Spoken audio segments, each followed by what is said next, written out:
Hello, friend. Welcome to 10 Bestest, where we sift through the noise so you don't have to. I'm Brian Hart. I'm Karen McFarlane-Holman. And today I'm going to share a surprisingly famous TikToker. And I'm going to talk about real-time holograms. Let's get to it. I'm going to be talking about a human, and this human is, oh boy, I'm going to put the text up on the YouTube video, that's for sure. Cunhaporanga Tatuyo, I think.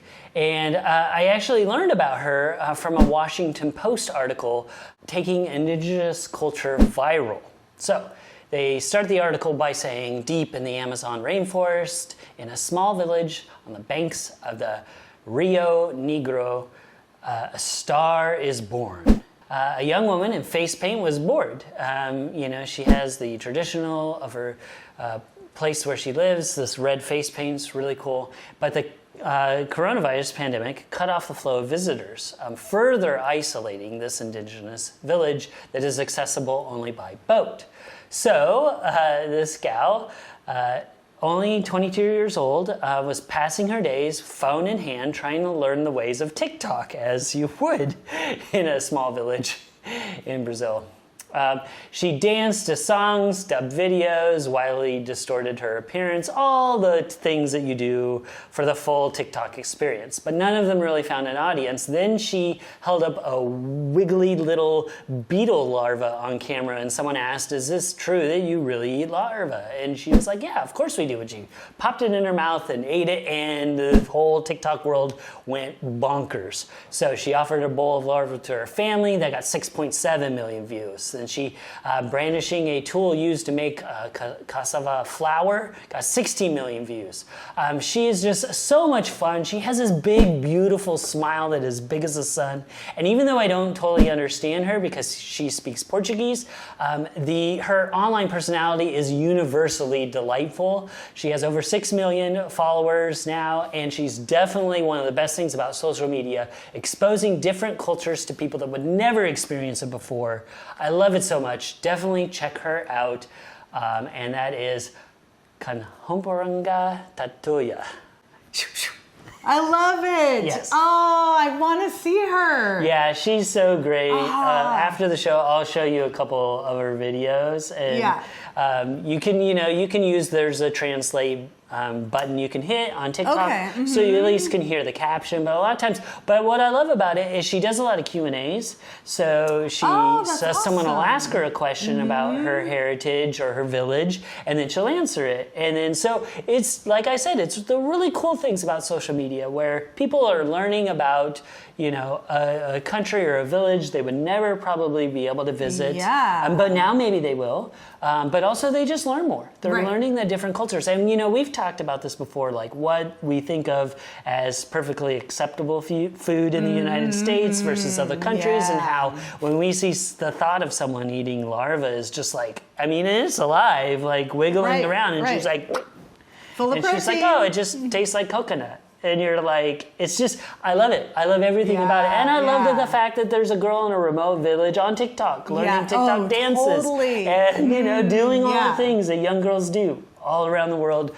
How we're all the same, but so different. It's just so beautiful. I love it so much. Oh, that's amazing. Yeah. Can I share a little fun fact about the Rio Negro? Yes. So this is in the Amazon rainforest, and so there's the Amazon River, and then from the north, the Rio Negro comes down, and they meet. And where they meet, the Rio Negro it's named that because the water is this blackish color compared to the more grayish, bluish of the Amazon. And when they meet, they actually don't mix. Oh, and interesting. so you see this, for a while, you see this two different colors. And I've always wanted to go to that area. There's a city there called Manaus, and I've always wanted to go there and just see that. Yeah, that sounds really cool. Yeah. So that's really cool. So she must be a little bit north of there on the Rio Negro. So very cool. So cool. Yeah, she's great. I can't wait. Yes. Yeah, thank you. You're welcome. And don't forget, you can check out all those on our show notes at 10bestest.com/ocean.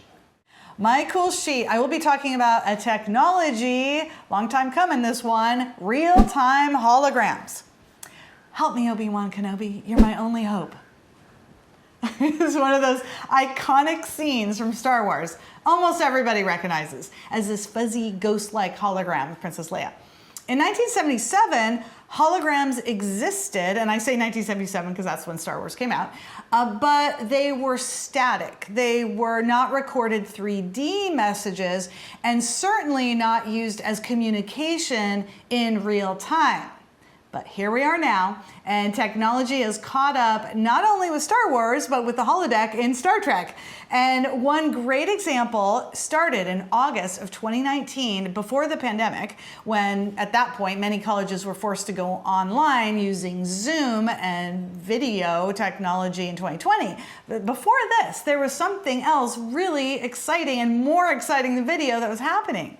American Samoa Community College, ASCC, started streaming 3D holograms of University of Hawaii faculty members to deliver classes and engage with ASCC students in real time. They call this collaboration the Holocampus. The inaugural lecture was given by University of Hawaii Water Resources Research Center researcher Chris Schuler on the subject of sustainability and resilience, a theme with special significance for the people of America's Samoa and Pacific Island nations as they face challenges such as increasing plastic waste and more dramatic weather systems brought about by climate change. The technology was made possible by Canadian tech firm ARHT Media. While the Holocampus was the first of its kind in the Pacific, real-time hologram interactions are popping up to allow not just for educational connections, but also business and personal connections. It's still fairly expensive and there are restrictions like how far away the cameras need to be, but ARHT Media is constantly upping their game with the technology and making it more doable in the future. So, I'm going to also be posting a link to this PBS NewsHour article that's really fun to watch. It's rare that I smile when I'm watching news, but I smiled big with this one. Real-time holograms. Yeah, finally. Yeah. Finally get the Star Wars tech. I know.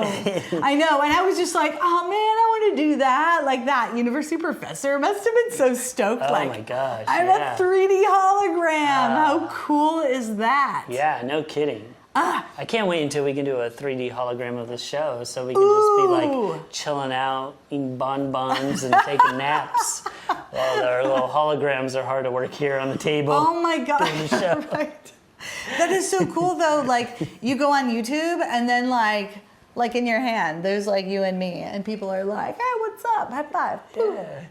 It'd be a whole new show. I love it. I can't wait. I'm so excited. Well, yes, I can't wait to see the developments on this because I wasn't really sure about it. So I'll check out the show notes at bestest.com/ocean and check it out. Yes, do. Cool.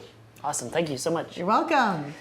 Thank you so much for joining us, friend. I'm Brian Hart. I'm Karen McFarland Holman. And let us know in the comments, what's the strangest thing that you've ever eaten? And let us know if you've ever seen a real-time interactive hologram. If you're enjoying the show, please smash that like button and share it with a friend. Stay tuned tomorrow for another fabulous show. And don't forget to stay curious.